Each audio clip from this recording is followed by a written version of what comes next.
titulaire de la chaire des littératures de la France médiévale au Collège de France, avait intitulé son cours « Que cherchaient les quêteurs du Graal ?» Et il y démontrait que les aventures et les mésaventures des chevaliers s'étaient d'autant plus prolongées qu'il tardait à poser la question « À qui fait-on le service du Graal ?» J'ai retenu la leçon et ma première question, c'est « À qui la gendarmerie doit-elle son service ?» À qui et non pas à quel public, comme le thème du colloque m'y invite, parce qu'avant de réduire le champ des missions de la gendarmerie, je tiens à les replacer dans un contexte plus large qui joue une place importante dans l'appréciation de la qualité du service qu'elle rend.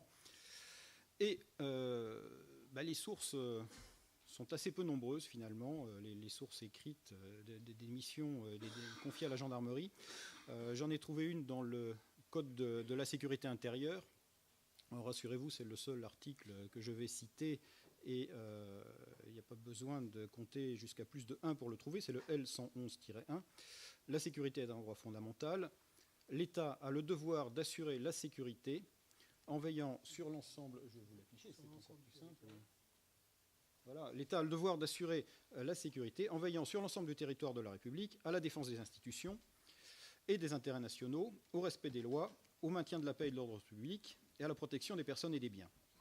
Donc nous voyons que les destinataires du service produit par la gendarmerie, ce sont les institutions, c'est la nation, ce sont les victimes, c'est la société au sens large, l'ensemble des citoyens, et plus largement des populations présentes sur le territoire, puisque la sécurité, on la doit à tout le monde, et pas seulement aux détenteurs d'un passeport. Alors j'ai une deuxième source du rôle de la gendarmerie, ce sont les lois de finances. Depuis 2006, la mise en œuvre de la loi organique sur les lois de finances, les budgets sont alloués pour atteindre des objectifs, donc en fixant des objectifs, en fixant des tâches précises, et dans cette loi de finances, dans le projet annuel de performance du programme 152 gendarmerie, on y trouve quatre thèmes, j'y reviendrai plus tard, mais l'un d'eux est la sécurité routière. Alors je pense qu'on peut ajouter les usagers de la route à la liste des bénéficiaires, destinataires, bénéficiaires des prestations, si on peut dire, enfin on le verra dans un instant. Donc on a la nation au sens collectif, les institutions, le contribuable, la société, l'ensemble des citoyens sous la version collective, la société au sens où l'entend la Déclaration universelle des droits de l'homme de 1789 dans son article 15 par exemple, et puis des particuliers, les citoyens et la population, tous, les victimes de délinquance, les usagers de la route. Alors, il y a dans ce tableau deux trous volontaires. Le premier, ce sont les maires. Les maires sont des partenaires de la gendarmerie. Pour une partie de leur action, ils appartiennent aux institutions et pour une autre partie à la collectivité des citoyens, à la société. C'est pour ça que je n'ai pas fait de case à part, même si on peut en discuter. Et une autre catégorie que j'ai choisi de ne pas retenir pour ce colloque, c'est quand on écoute ou lit les injonctions de la Cour européenne des droits de l'homme, du défenseur des droits, du contrôleur général des privations des lieux de liberté, on voit également que les personnes que l'on écoute, que l'on entend, éventuellement que l'on met en garde à vue ou que l'on inculpe, sont aussi un ensemble en quelque sorte de bénéficiaires de l'action de la gendarmerie. La gendarmerie doit un service qui est également mesuré là-dessus. Il m'a semblé que ça n'entrait pas exactement dans le thème du colloque. Alors, je ne suis pas très original en distinguant la société, le contribuable et les usagers.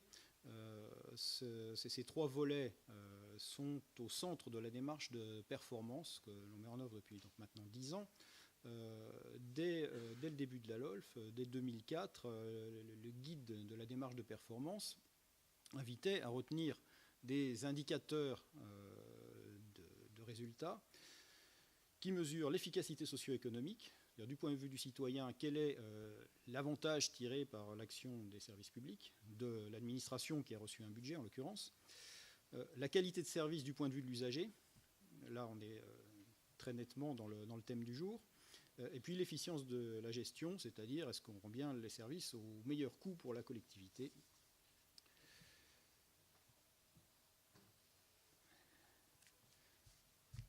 Voilà les différentes prestations, les différents bénéficiaires.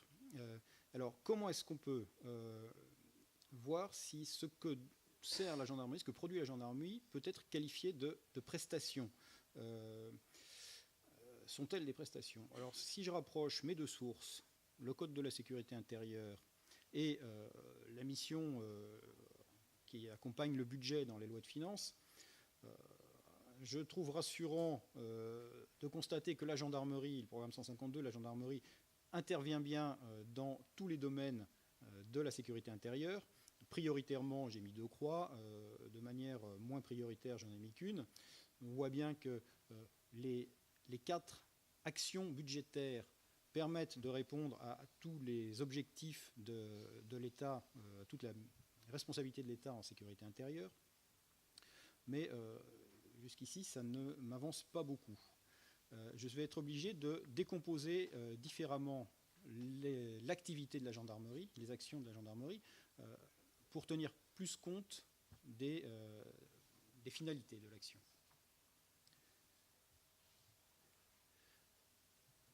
Alors, j'ai décomposé ces actions en activités. Alors, les mots action, c'est le sens budgétaire donné par la LOLF. Donc, je l'ai décomposé en activités élémentaires que j'ai tenté d'identifier de manière homogène. C'est-à-dire homogène au sens de l'effet attendu sur la population et sur le pays. Vous voyez là-dedans, ordre et sécurité publique, il y a plusieurs actions qui correspondent à ça. Le maintien de l'ordre, la prévention de la délinquance, l'intervention, pas uniquement des forces d'intervention d'importance nationale comme peut l'être le GIGN. L'intervention, c'est, pardonnez-moi, mais le mot le plus proche que je trouve, c'est police-secours. C'est vous appelez le 17 pour un trouble de voisinage ou pour un accident devant chez vous, et on envoie une patrouille rapidement.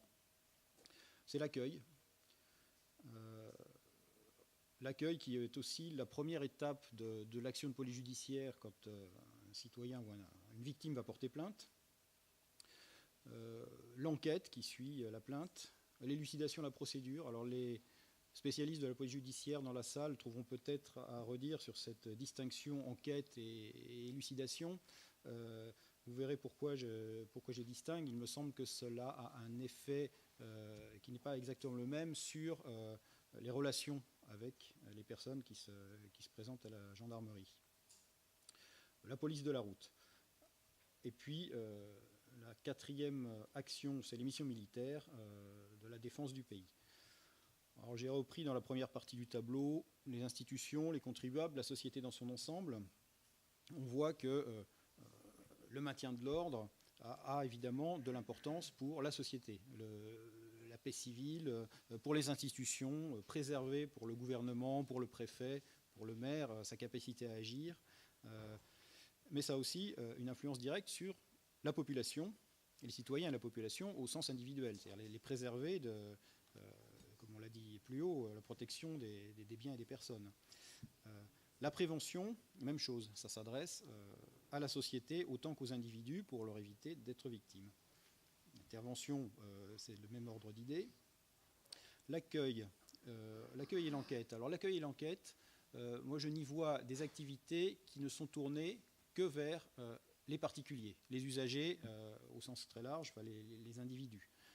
L'accueil, que ce soit l'accueil d'une victime ou d'un citoyen qui peut avoir affaire à aller à sa brigade sans forcément avoir besoin ou envie de porter plainte. L'accueil est caractérisé par une obligation de moyens. Nous avons entendu ce matin, et vous en avez maintenant autant que moi, dans la première intervention, le détail de l'accueil et des mesures que la gendarmerie met en œuvre pour le rendre le plus efficace possible. L'enquête, c'est une activité que l'on conduit après la plainte, le début des investigations qui peuvent ou ne pas être fructueuses.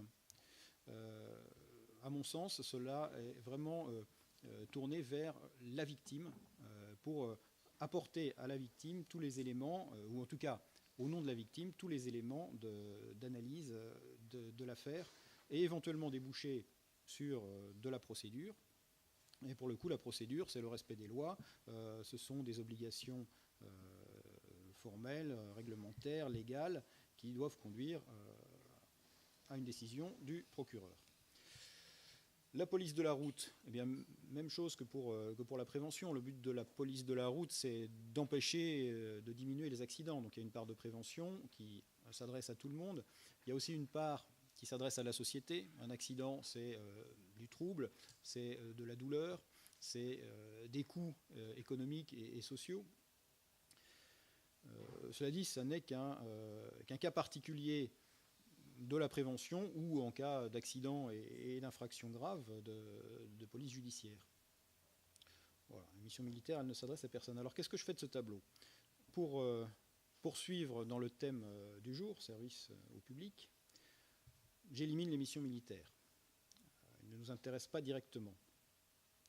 Je ne regarde pas la vision du service rendu aux institutions ou aux contribuables. Aucune des activités de la gendarmerie n'est spécifiquement dirigée vers l'efficience au sens où on l'entend en finance publique, vers l'économie de moyens à un résultat constant, vers le rendement de l'investissement public, de la dépense publique, même si c'est une source permanente de réflexion et qu'elle est intégrée à tous les moments de la décision de l'action de la gendarmerie. Donc il me reste maintien de l'ordre, prévention, intervention, accueil, enquête, élucidation, police de la route, qui sont tournés vers tous les citoyens, chacun, enfin tous les citoyens, toutes les personnes présentes, chacun, vers des victimes, ou bien vers les usagers de la route, c'est-à-dire un sous-ensemble de victimes. Alors, toutes ces activités n'appellent pas une appréciation sur la qualité des services rendus.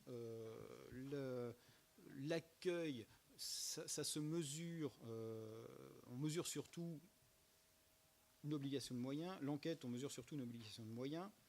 Mais toutes les autres, on vise un résultat. Mais pourtant, arrivé à ce stade, je ne crois pas que l'on puisse isoler chacune des activités, chacune des finalités poursuivies par les activités et mesurer le service rendu dans chacun de ces domaines. Alors certes, chacun de ces domaines pourrait être détachable. On peut parfaitement imaginer la prévention. Si vous vous promenez dans les rues, vous voyez parfois des annonces société gardiennée par un tel. Bon, vous pouvez avoir des prestataires privés qui prennent en charge une ou une partie de ces activités. Mais c'est à ce moment-là assez limité. C'est d'ailleurs assez facile à évaluer dans ce contexte qui devient un contexte contractuel entre un entrepreneur ou un particulier qui fait réaliser la surveillance, la télésurveillance de ces établissements par une société. L'intervention, certaines sociétés privées se chargent aussi d'intervention, soit de la même manière par contrat, soit simplement des concierges dans un grand immeuble d'habitat social qui peuvent prendre en charge les troubles de voisinage. Donc on peut toujours trouver. L'enquête, vous pouvez faire appel à un détective privé qui va aller chercher, qui mettra en œuvre une obligation de moyens pour tenter de résoudre la question que vous lui posez. Vous avez cette possibilité-là. Mais quand on prend les choses dans l'ensemble et qu'on remonte aux engagements de l'État, on a du mal à considérer que la somme côte à côte de toutes ces activités peut être assurée indépendamment l'une de l'autre.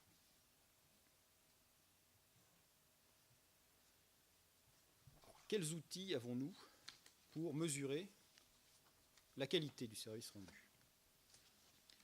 Alors j'ai repris dans ce tableau, comme je vous le disais, les différentes activités auxquelles nous nous intéressons aujourd'hui. Je vous ai listé ce que sont les attentes en face de chacune de ces activités. Bon, maintien de l'ordre, pas de casse, pas de blessés, prévention, pas de vol, pas de violence. L'accueil, c'est la rapidité de la réponse, l'exactitude, éventuellement la courtoisie. Bon, ça, ce sont des attentes des particuliers. On a, dans certains cas, des attentes des victimes. La fin du trouble, quand c'est la victime qui appelle et qui demande une intervention rapide. Un accueil conforme à l'objet de sa visite quand elle va porter plainte à la brigade. Une enquête avec des recherches effectives.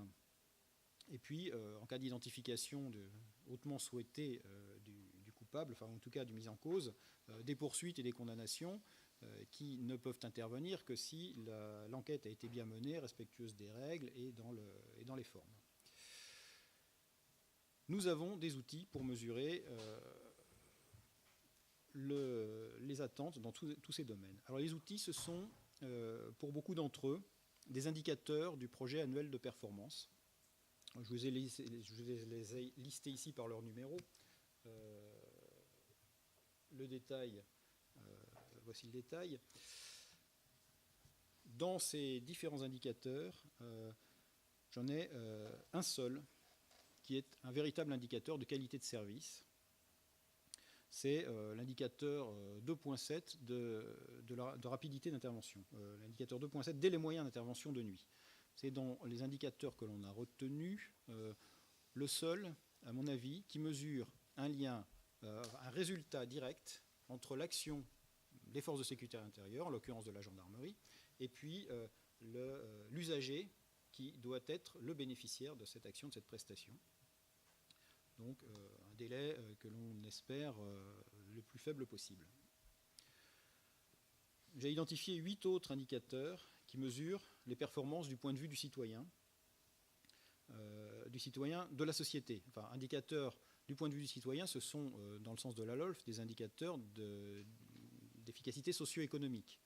Mais ils atteignent cette efficacité socio-économique au travers des effets qu'ils portent sur chacun des citoyens et des habitants du pays. L'évolution du nombre de crimes et délits et de victimes en matière d'atteinte volontaire à l'intégrité physique. Donc, le nombre de violences physiques crapuleuses, le premier sous-indicateur, le nombre de victimes de violences physiques non crapuleuses et de violences sexuelles. Nous avons, ça c'est un indicateur autant pour le maintien de l'ordre que pour la prévention de la délinquance. Nous avons ensuite l'évolution du nombre de crimes et délits en matière d'atteinte aux biens que l'on constate au sein des forces de sécurité, en l'occurrence la gendarmerie, et puis avec un focus sur le nombre des cambriolages, parce que c'est une atteinte assez grave, qui est très mal ressentie par la population et que l'on a souhaité identifier et distinguer. Ces deux indicateurs-là, 1 et 2, c'est la prévention. C'est également un résultat d'un maintien de l'ordre efficace. Si vous avez regardé les actualités récemment, vous avez vu que dans les manifestations, les violences de plus en plus importantes peuvent dégénérer en atteinte aux biens et aux personnes, en destruction de commerce ou en blessures du fait des manifestants. L'intervention, donc la fin du trouble le plus rapidement possible, on l'a cité.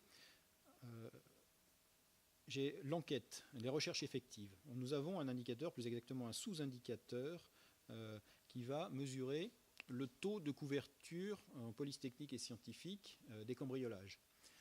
Je vous disais tout à l'heure que je distingue l'enquête du travail complet de police judiciaire.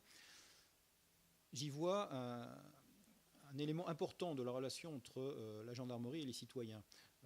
Si l'un d'entre vous a déjà été victime d'un cambriolage, c'est toujours désespérant de voir les enquêteurs qui arrivent, qui regardent distraitement, qui oublient ou qui n'ont pas les moyens d'eux ou qui n'ont pas le temps de prendre les empreintes ou de faire un peu plus d'investigation. L'investigation qu'accomplit la gendarmerie, c'est un moyen aussi de montrer aux victimes que l'on met tout en œuvre pour éclaircir l'affaire, même si, au fond, ça se rattache au travail de police judiciaire, ça joue un grand rôle dans la relation relation et dans la vision de ce que fait la police et la gendarmerie, la police judiciaire, pour la population. Dans la procédure, j'ai aussi des indicateurs taux d'élucidation ciblés, alors avec plusieurs sous-indicateurs sur diverses catégories de phénomènes. Est-ce qu'on arrive bien à élucider une part importante des crimes et délits?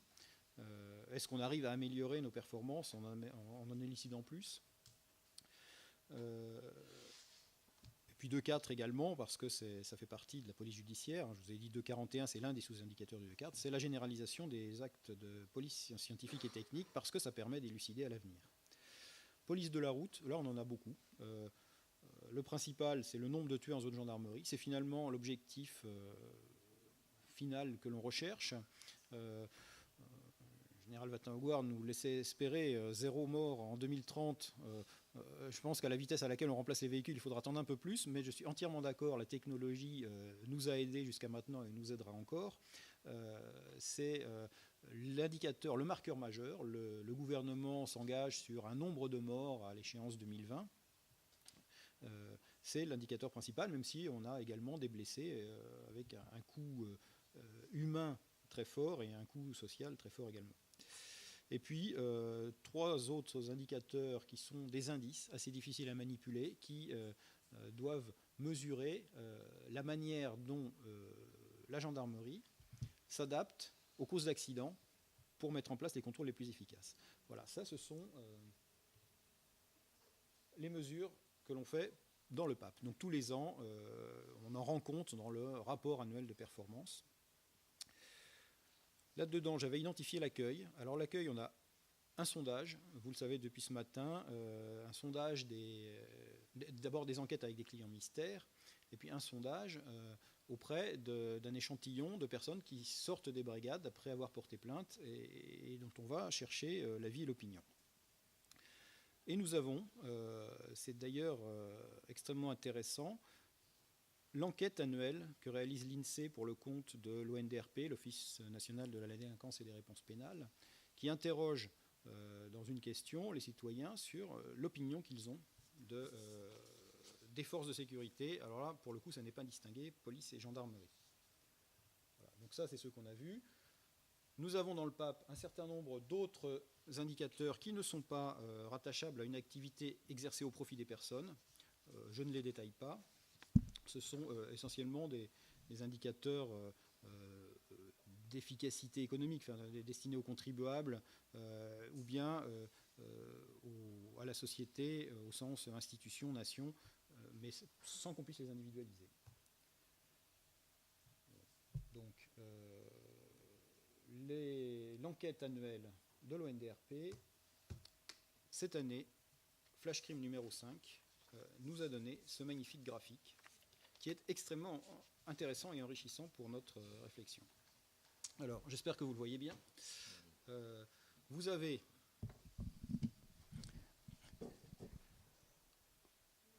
sur cette couronne, en bleu, les réponses au sondage en 2014, en rouge, les réponses au sondage 2015.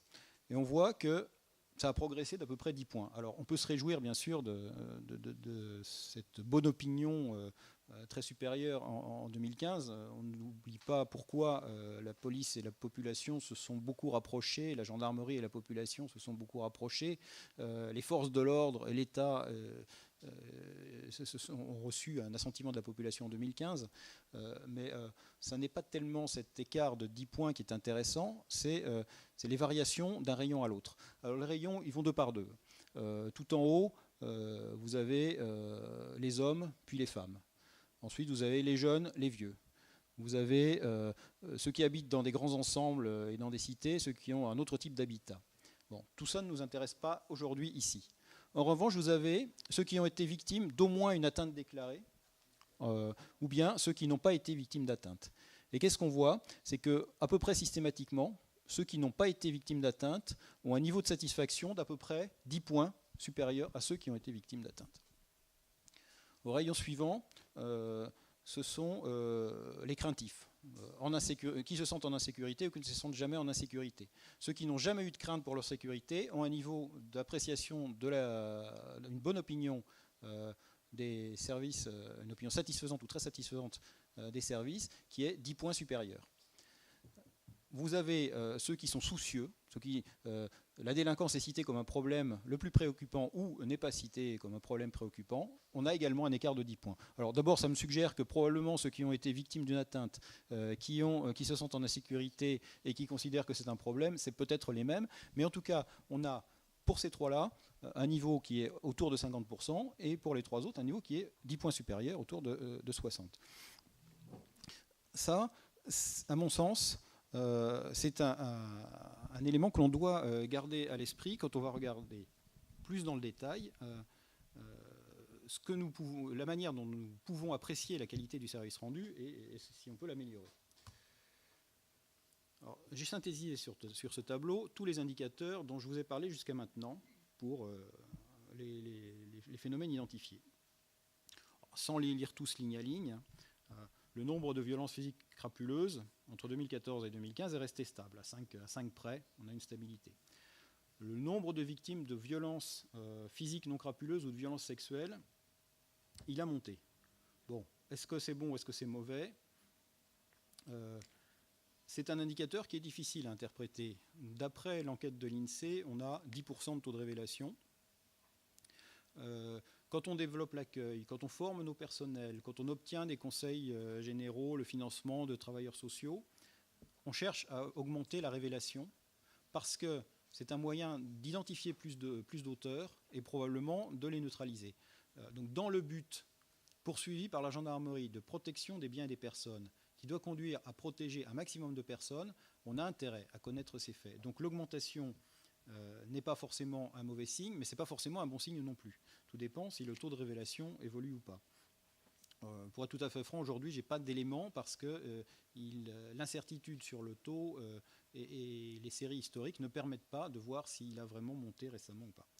Le nombre d'atteintes aux biens, en 2015, il a baissé. Le nombre de cambriolages, en 2015, ça a baissé. L'intervention, le délai moyen d'intervention de nuit, il a baissé. L'accueil, on vous a exposé ce matin la nature des travaux de l'inspection générale et le fait que ces évaluations donnent plutôt l'impression qu'on évolue dans le bon sens. L'enquête, le taux de couverture des cambriolages, il a progressé. Bon, il ne pourra pas progresser perpétuellement, mais enfin, il a encore progressé en 2015. Les taux d'élucidation ciblés, 2 d'entre eux ont bien progressé, les violences, les cambriolages. Pour les homicides, ça a baissé. Alors les homicides, il y a un petit biais statistique. Donc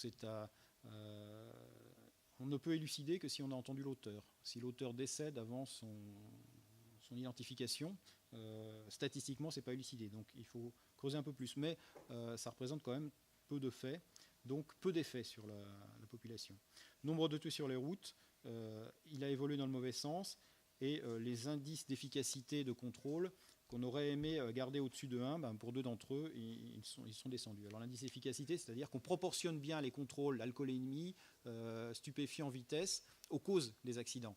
C'est-à-dire que si les gens se mettent à fumer ou à se piquer ou à se droguer et que ça devient la cause principale d'accident, il faut évidemment que la gendarmerie, pour remplir sa mission, cible mieux ses contrôles vers ce type d'auteurs, de conducteurs, et ne reste pas bloqué sur l'alcoolémie, alors que peut-être ça n'est plus la cause principale. Donc voilà pourquoi il faut que l'indice reste supérieur à 1 et qu'il ne l'est pas.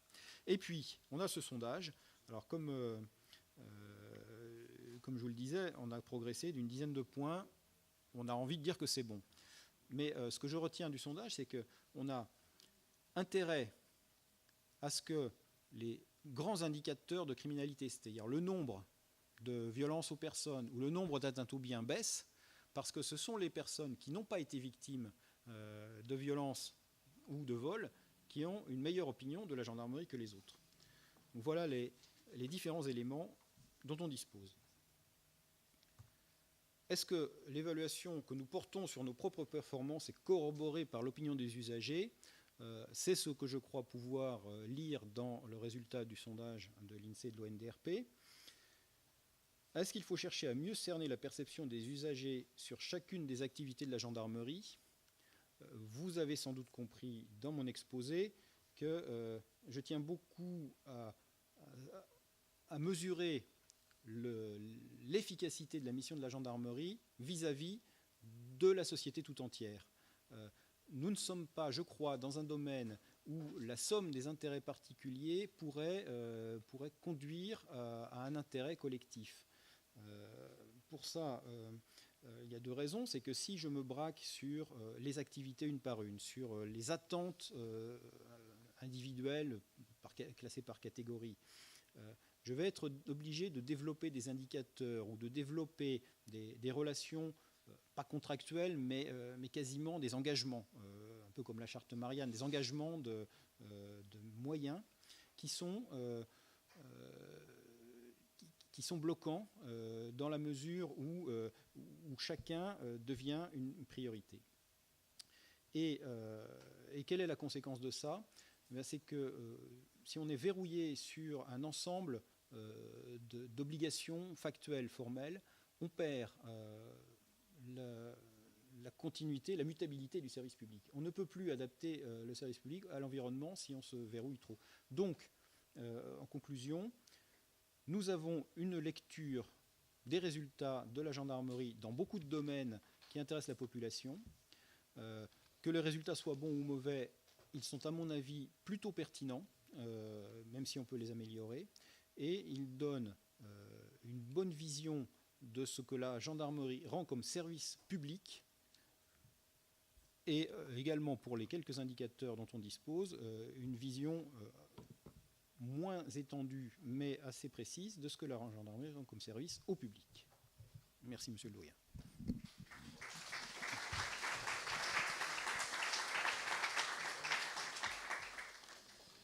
Merci bien. Après ces éléments, ma présentation sera moins chiffrée, bien que j'ai surtout in fine quelques éléments chiffrés à titre démonstratif. Puisqu'il s'agit de voir cursivement et de façon synthétique, le sujet est à approfondir évidemment, les liens renouvelés ou en tout cas transformés entre de la gendarmerie avec la population, toujours dans le thème global de l'après-midi, à travers les thèmes de la périurbanité et des métropoles. Or, je rappellerai ici ce que tout un chacun sait, qu'effectivement la gendarmerie est une institution pérenne avec un maillage territorial tout à fait considérable. Alors, on va partir d'un décurel de date. Moi, j'ai une date de 1337 sur la création de la maréchaussée à propos des gens de guerre. Bon. Mais ce qui est intéressant, parce qu'on est en plein dans une question ici territoriale, avec l'urbanité, avec les métropoles, plutôt que dans une vision, c'est que la maréchaussée est compétente sur tout le royaume, à l'exception des villes. Déjà, dès le départ, il y a une particularité non urbaine, qui, on va le voir, s'est très largement estompée depuis un certain nombre d'années. La Révolution française confirme, on le sait, en 1791, les deux grandes forces de sécurité, y compris la préfecture de police, mais il ne s'agit pas ici de traiter la vision policière, avec progressivement, tout un chacun, je crois, le sait, une spécialisation fonctionnelle d'un certain nombre de forces de sécurité gendarmiques, pour utiliser le néologisme en usage, mais qui veut bien dire ce qu'il veut dire. Et une constante également, c'est que la gendarmerie, dans l'ensemble, bien entendu, il y a une période plus critique qu'on a connue, s'est avérée moins sensible que la police aux vicissitudes des évolutions ou des ruptures, sinon des révolutions politiques, avec, à travers les périodes, une préoccupation constante de s'adapter à son environnement à la fois militaire, c'est son statut, administratif et évidemment judiciaire, ce qui a toujours affecté son organisation territoriale. L'aspect fonctionnel et l'aspect territorial sont tout de même très liés, mais avec une caractéristique majeure au long des âges, c'est que la gendarmerie est unique et unitaire, et d'ailleurs, que cet exemple, la séparation qui avait été opérée entre gendarmerie mobile et gendarmerie départementale a ainsi pris fin à la libération. Et les forces spécialisées ne sont pas hors du cadre général de la gendarmerie. Elles ne relèvent pas du général commandant de la région, elles relèvent souvent directement de la direction générale de la gendarmerie, mais elles restent toujours dans le cadre gendarmique. Avec un maillage territorial dense que tout un chacun connaît, du niveau de la région, c'est l'occasion d'en parler aujourd'hui, n'est-ce pas, en général, commandement de la région de gendarmerie, en descendant au niveau du département, qui reste tout de même le domaine majeur par lequel beaucoup sont passés, le groupement de gendarmerie, puis on le sait, l'arrondissement, la compagnie, les brigades, le canton, sans oublier une adaptation depuis quelques années, en 2002, la création de communautés de brigades face justement la réduction du chiffre des forces de gendarmerie. Mais quoi qu'il en soit, ce que l'on remarque, c'est que d'emblée, et je pense que c'est une incidente à la garde civile espagnole, qui est à peu près la copie conforme, j'ai eu l'occasion de faire des enseignements là-dessus, de la gendarmerie française, c'est impressionnant. Même dans le découpage territorial, c'est presque exactement la même chose. Le maillage territorial de la gendarmerie suit très étroitement les circonscriptions administratives, en tout cas celle de l'État, donc celle de la déconcentration, plutôt que celle de la décentralisation. Et ce maillage territorial a dû se heurter à un phénomène qui n'était pas prévisible au départ, parce que c'est un phénomène socio-démographique, ce que l'on appelait la rurbanité, ce qui est un singulière contraction de termes, également de concepts, entre ce qui est rural et urbain. Il ne sera pas ici à l'évocation d'Alphonse Allais, il faut mettre les villes à la campagne, il plaisantait, il n'empêche que c'est bien le cas. C'était quand une ville est à la campagne, ce n'est plus ni la campagne ni la ville, et c'est la rurbanité. Et cette rurbanité, je vais voir de façon synthétique, a été reconnue. Il faut savoir ce que c'est.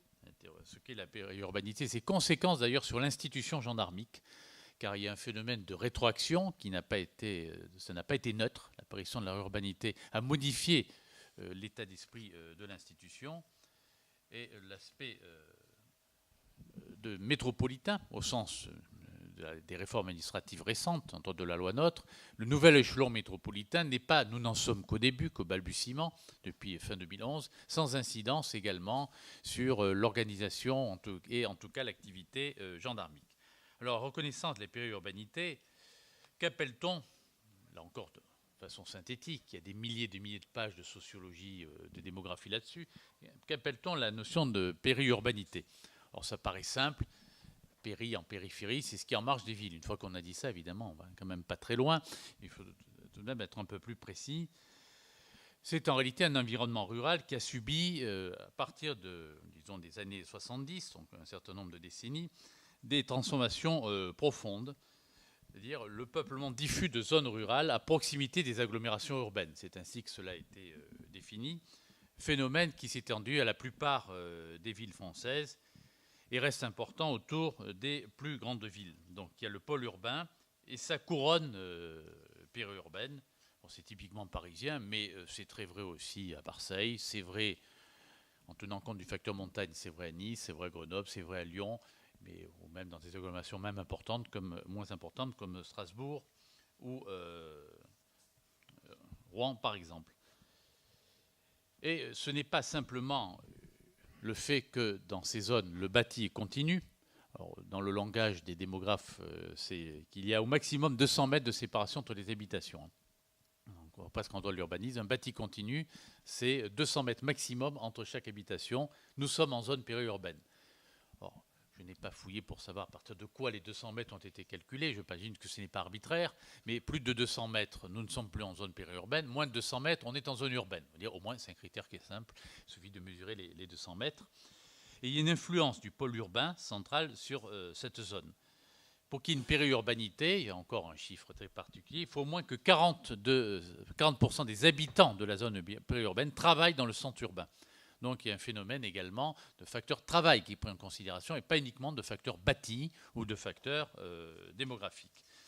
Et pour faire simple, plus de 3 Français sur 4, et le chiffre va croissant, habitent dans une zone urbaine, périurbaine.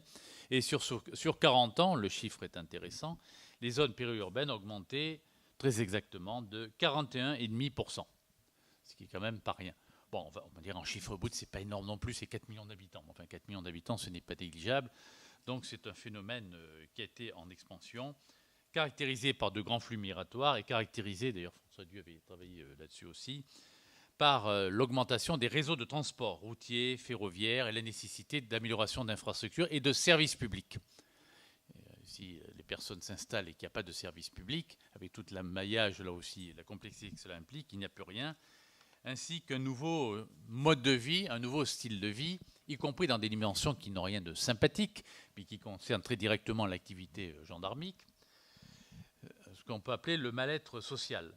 Et la caractéristique, c'est, depuis les années 70, et depuis que tout un chacun sait ici que ça ne s'est pas vraiment amélioré, l'augmentation de la délinquance, avec l'apparition dans ce maillage juridique absolu, devenu un millefeuille quasiment incompréhensible du droit administratif français, des zones urbaines sensibles, les US. Je dirais deux mots des zones de sécurité prioritaire aussi. On a beaucoup de zones en France. On adore le zonage. Il y a partout des zones, donc il ne faut pas étonner qu'il y ait des zonards aussi, puisqu'on crée des zones partout. Alors, c'est quand même pas sûr. Enfin, oui, on a créé le dispo sur zone, etc.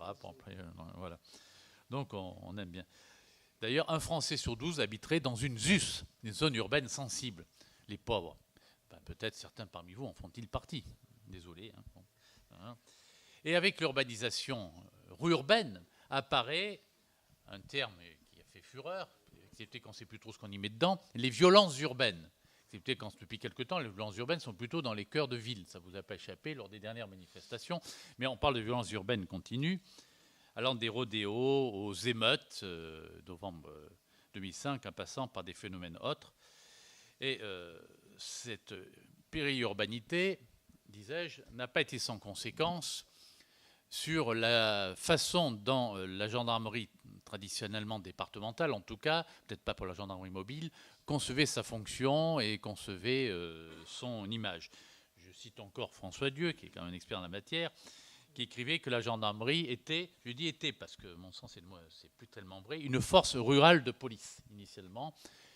Elle était créée dans la ruralité, je vais presque dire pour la ruralité et par la ruralité, faisant ce qu'on appelle en sociologie une institution totale, on pas dit totalitaire, mais le fait que l'institution gendarmique, telle une famille, apporte un mode de vie, de pensée très homogène. Et la brigade du canton, la brigade territoriale, est la pierre de touche, la pierre angulaire en fait de l'institution gendarmique. Ce qui va très bien dans des zones rurales, après qu'elles soient de montagne, de plaine, etc. Bon, d'accord, il y a des variantes, mais enfin ça reste des zones rurales.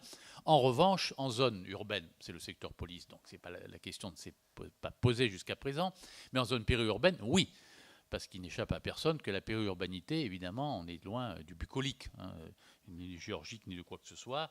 C'est même plutôt, entre autres, certaines banlieues parisiennes sont quand même foncièrement démoralisantes, reconnaissons-le. Bien que, bon, et ça fait partie de la ville de Nice, quand on va dans des zones comme les Moulins et l'Ariane, bon, après tout, on n'a rien à envier aux banlieues nord de Marseille, excepté que c'est moins violent que les banlieues nord. Et puis en Nice, on s'entretue pas. Bon, c'est moins violent ici. Les homicides sont plutôt une spécialité marseillaise. Général Gatti, pour nous en parler. Ou Corse. Enfin bon, la rurbanité en Corse n'est quand même pas très développée.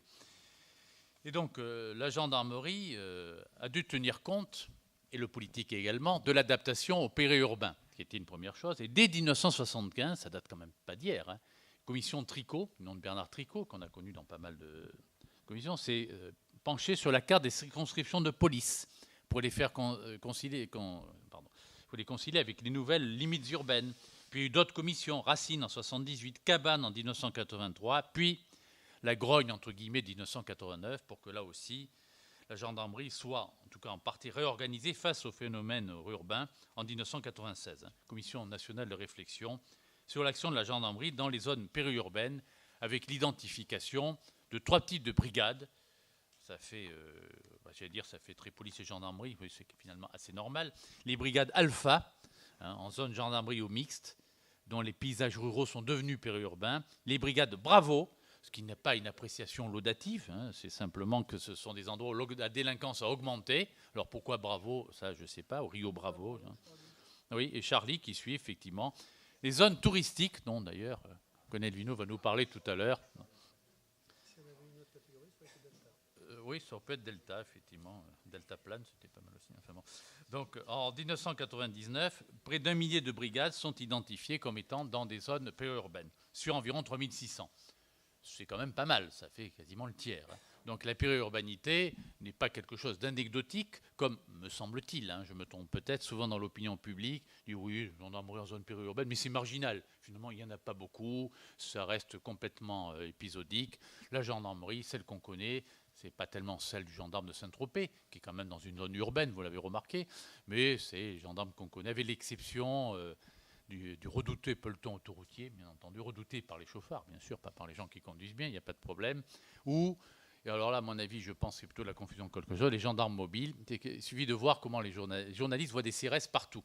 Blanche-Neige voyait des nains partout, il y en a qui voient des CRS partout, et les CRS sont là, et on voit pourtant marqué en gros sur les images de ces mêmes journalistes, d'ailleurs, gendarmerie. Gendarmerie dit voilà les CRS. Ils approuvent, qu'ils voient bien. Bon, d'accord, il n'y a pas de problème. Et parce que tout ça, c'est pareil. Bon, c'est les forces du maintien de l'ordre. Et de manière un peu, quand même, depuis le temps que ça existe, de manière un peu schématique et abusive, le maintien de l'ordre, peut-être depuis mai 68, c'est possible que ça remonte à cette période, en France, est assimilé au CRS. Voilà. Même si, des fois, on dit il y a des gendarmes. Bon.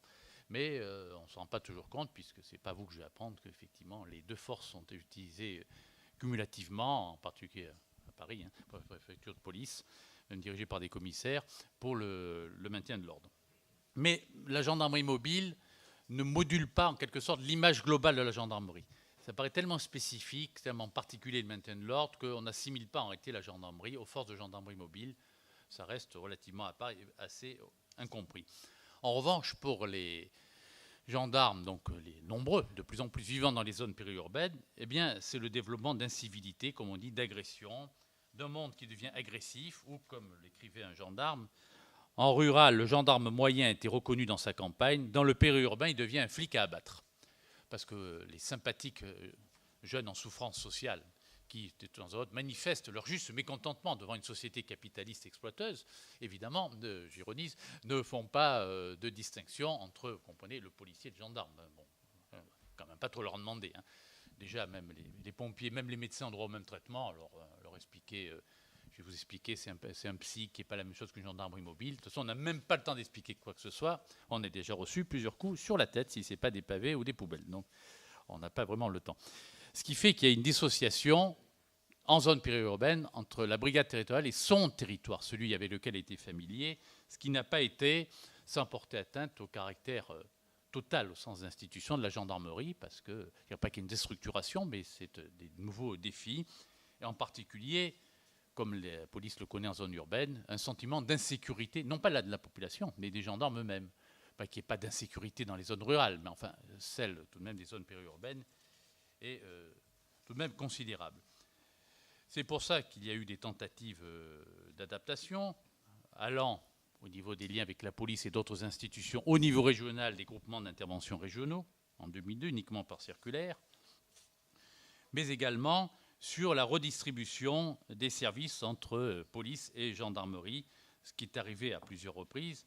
Et on rejoint le Code de sécurité intérieure, mais c'est l'article L421.1. La gendarmerie nationale est destinée à assurer la sécurité publique et l'ordre public, particulièrement, et c'est intéressant, dans les zones rurales et périurbaines. Donc la périurbanité est en fait assignée à la gendarmerie et non pas à la police. C'est de la reconnaissance de ce qui existe.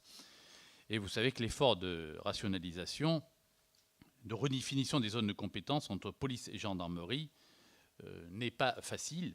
Et nous sommes toujours en phase de redéfinition du principe de continuité territoriale pour mieux définir en réalité les phénomènes de périurbanité. Et ce n'est pas simple.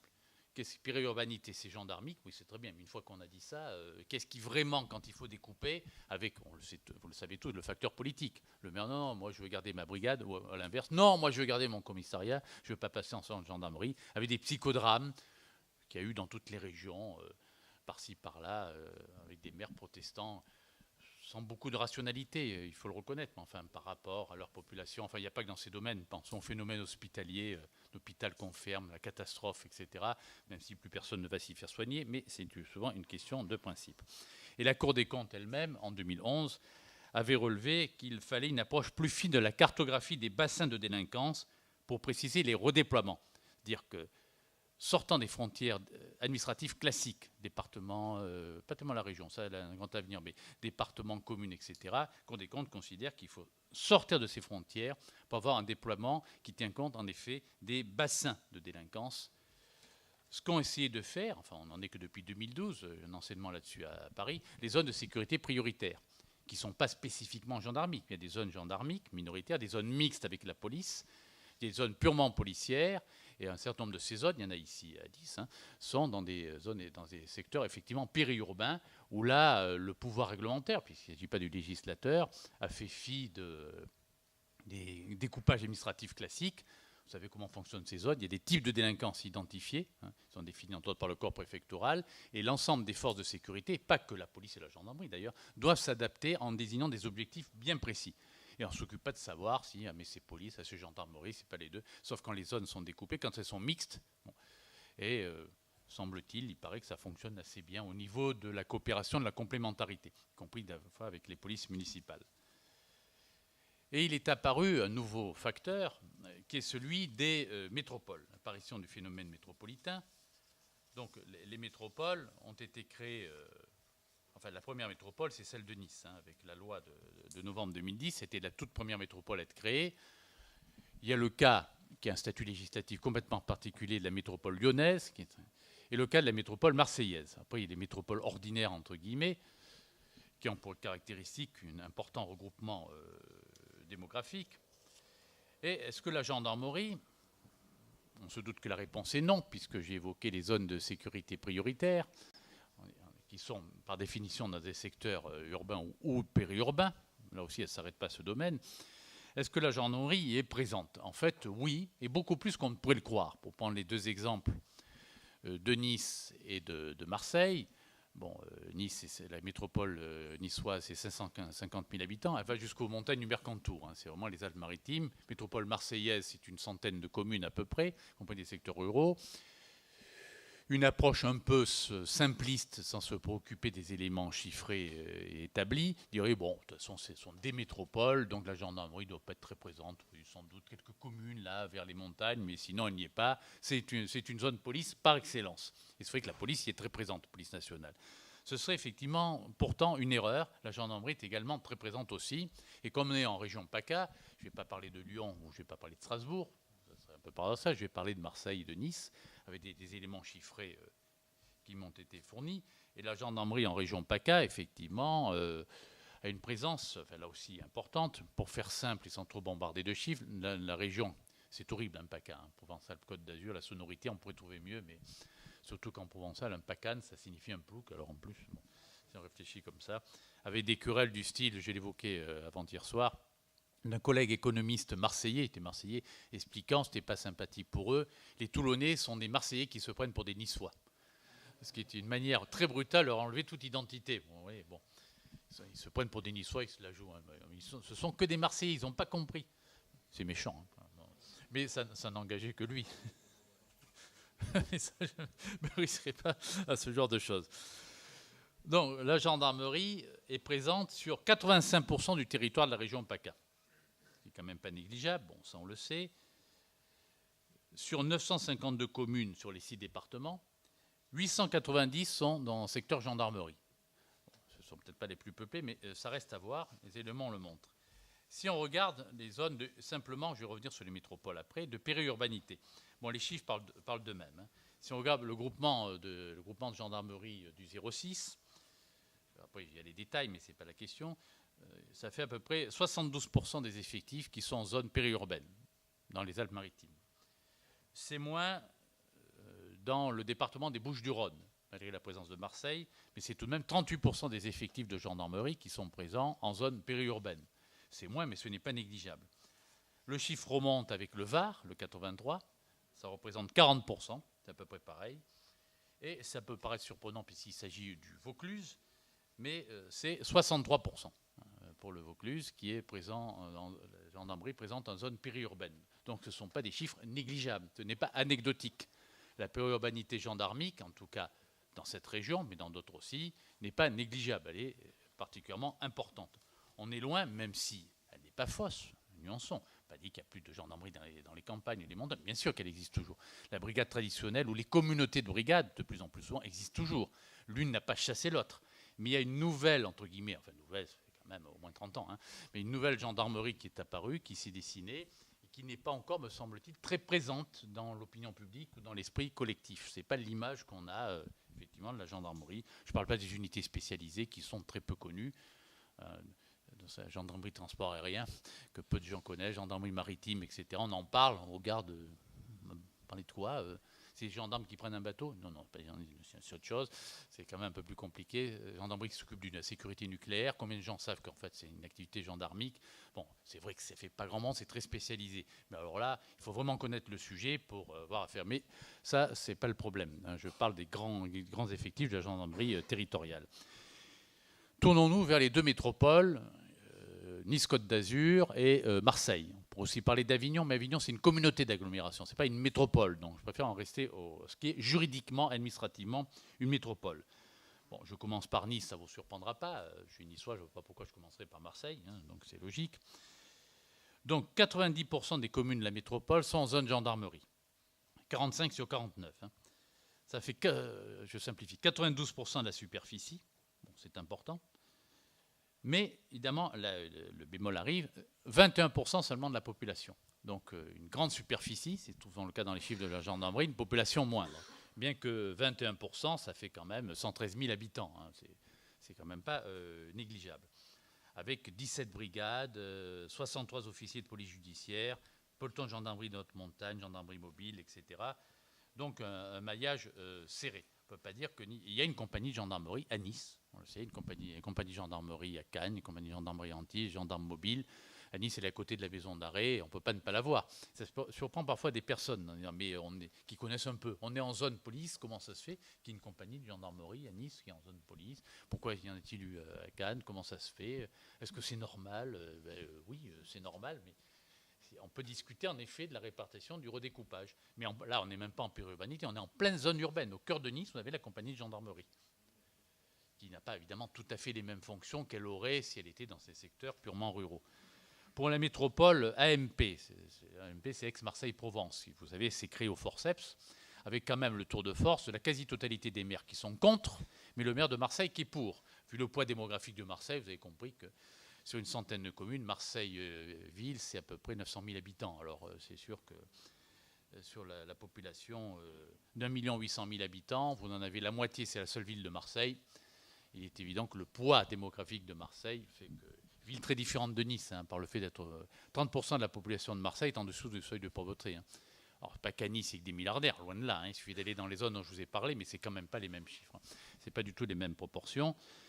Mais là aussi, 77% en fait, des communes de la métropole sont dans le ressort gendarmerie. Et là, on monte, c'est pas 21%, c'est un peu plus, le quart de la population, c'est-à-dire 400 000 habitants, relèvent de la compétence gendarmerie à Marseille. Qui l'eût cru, hein.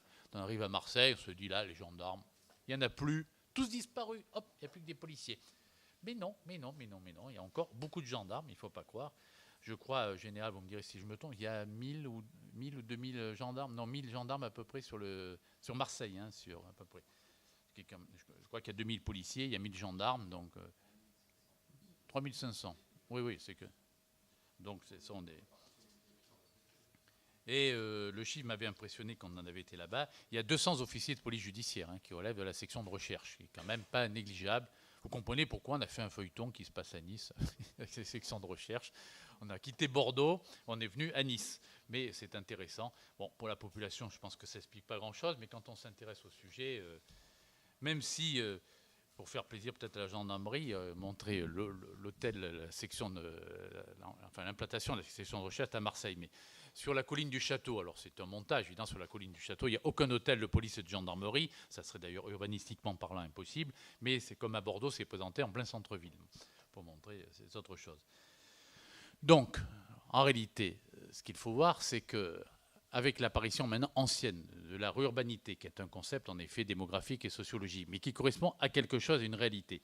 Cela a bousculé depuis maintenant un moment la gendarmerie traditionnelle, classique, rurale, des brigades cantonales, des brigades territoriales, non sans certains traumatismes d'ailleurs, qui ont eu des conséquences. La situation n'est toujours pas résolue des délimitations police-gendarmerie. Il y en a eu pas mal, c'est loin d'être terminé aussi. Et ce d'autant plus que dans ces nouvelles grandes zones administratives que sont les métropoles, la gendarmerie est très présente et elle ne va pas disparaître. On pourrait envisager, enfin on n'en est pas là, hein, c'est la métropole, donc plus de gendarmerie, c'est réservé à la police même si c'est dans une zone rurale. Enfin, tout est possible. On n'est pas obligé de vivre sur quelque chose qui a été dessiné il y a je ne sais combien d'années. Mais en tout cas, la gendarmerie dite traditionnelle, si elle existe encore, n'est qu'une partie de la réalité gendarmerie. Il y en a toute une autre, moins connue du grand public et pourtant sans doute plus en prise directement avec les phénomènes de délinquance, de violence urbaine, etc., qui est bel et bien présente. C'était ce que je voulais succinctement vous présenter cet après-midi. Je vous remercie.